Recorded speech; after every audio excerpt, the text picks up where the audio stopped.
Hey everyone, it's night time. It's not super late, but it's late enough. And I just figured I need to do a quick little video. Um, there are a bunch of people who just subscribed, and I'm, well, we're just feeling blessed about that because every sub helps, and hopefully our content helps people to get out.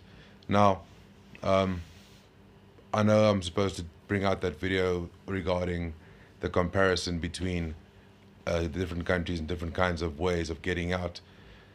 It's just that getting the info has been quite tricky. So, what I will tell you is this much.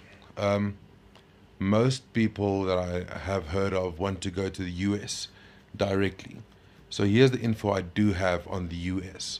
The rest will come as I get that. Um, First of all, the US has had a buy in program.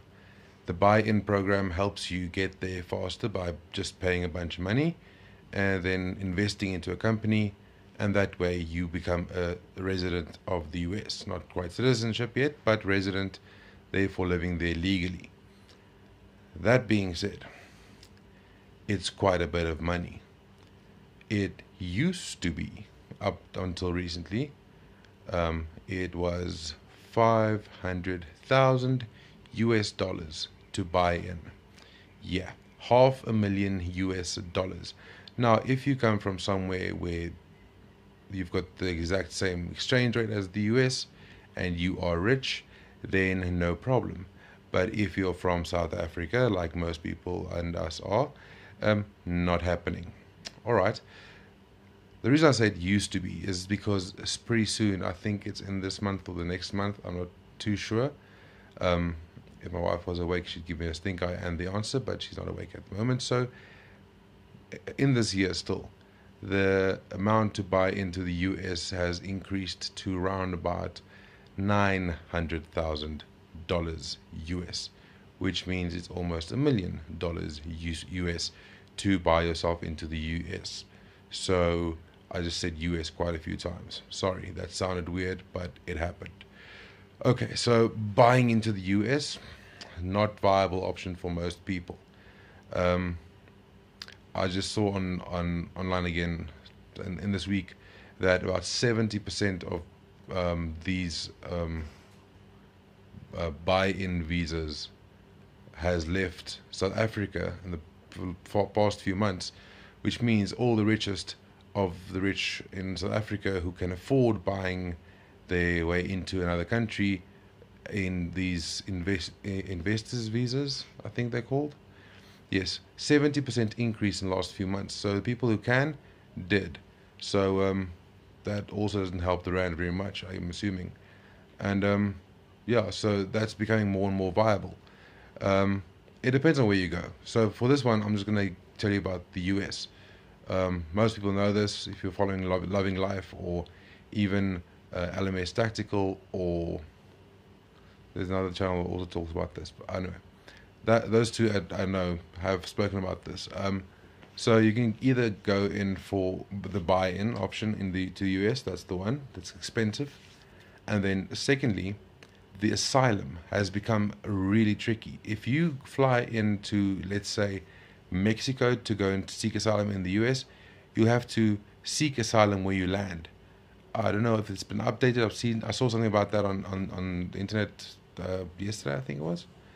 But as far as I know, where you land is where you have to seek asylum. So if you land into Mexico, you need to seek asylum there first. If they do not accept you, only then you can go over to the US and seek asylum there.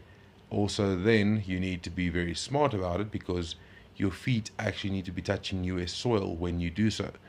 That means that you cannot drive a taxi into US and go from your seated position going, I'm here for asylum, please, because the guard can just go, right, taxi driver, turn around, go back over the border. This guy never touched and therefore is not legally seeking asylum. It's tricky. So if you want to do that, figure that out first.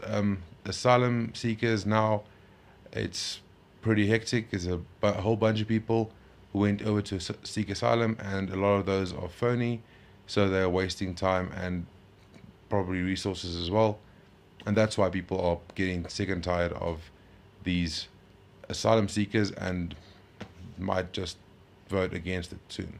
So I don't know. Also, keep in mind, if you go for asylum, you will not be able to work for a certain period of time until your court date, and that means it takes time for you to get back on your feet. You need to get a lot of money, or you need a sponsor.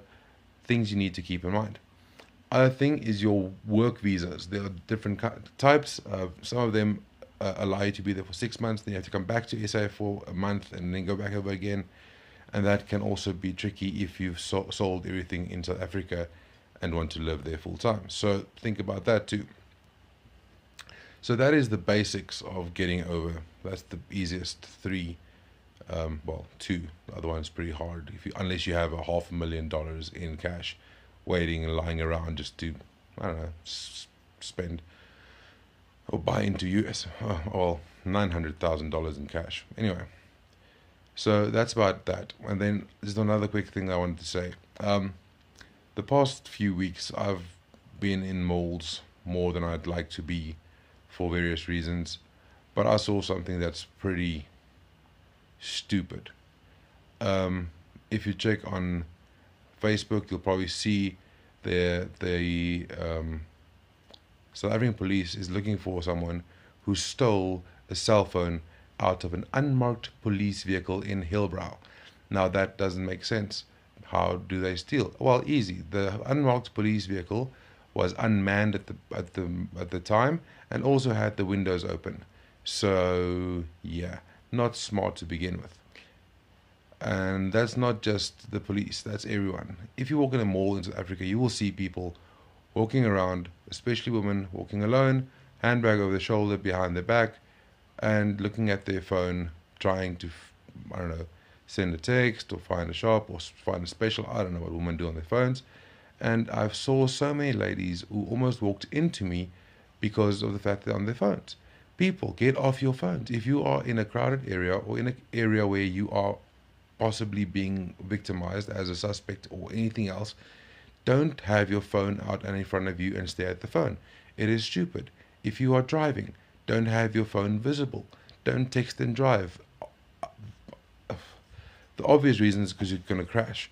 Other reason, if you're texting and driving and you stop at a robot or a traffic light or a traffic signal or whatever you want to call them, the ones with the red, yellow, green signs going on, yes, if you stop there, don't take out your phone. People will see your phone and then your window will go smash and someone will put a hand in and grab your phone and then you are minus phone.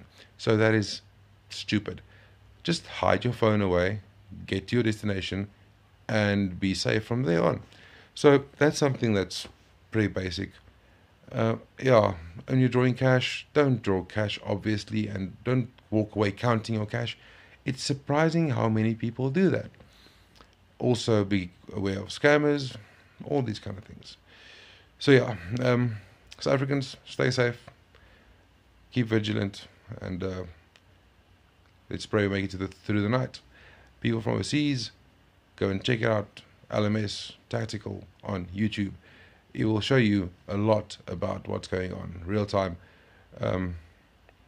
Most of the YouTube channels are being demonetized or deleted or hidden or whatever, just because the people don't want you to see what's going on in South Africa. But at least some people are getting it out there, and you must open your eyes and check and look for it on YouTube. So most people will probably say, but this video wasn't quite what I promised, and I apologize. I will still get to the comparison video, but for now I've told you about the US and what I know. And also I'm urging you to stay safe, stay smart, think, be vigilant. Just don't be an idiot. It's basic common sense, even though common sense is not that common anymore. Anyway, so that's it from me for tonight. I hope that some of what I said was insightful. I will have more soon. I'll probably have some more tomorrow. And yeah, that is it from me for tonight. And thank you for watching. And the new subscribers, you guys are awesome. Thank you. Like, comment, and share the videos. And just, we appreciate everything you guys do. And like always, if you have more information that I have, put it in the comments below, please. It helps. I enjoy reading it, and also other people can go there and look for the comments with more info than I have. That way, we all can all help each other. So hopefully that works. Anyway, that's it for me. Have a good night or good day, depending on where you are or what time it is you're watching, and all that. Stay safe. I'll chat to you soon. Cheers.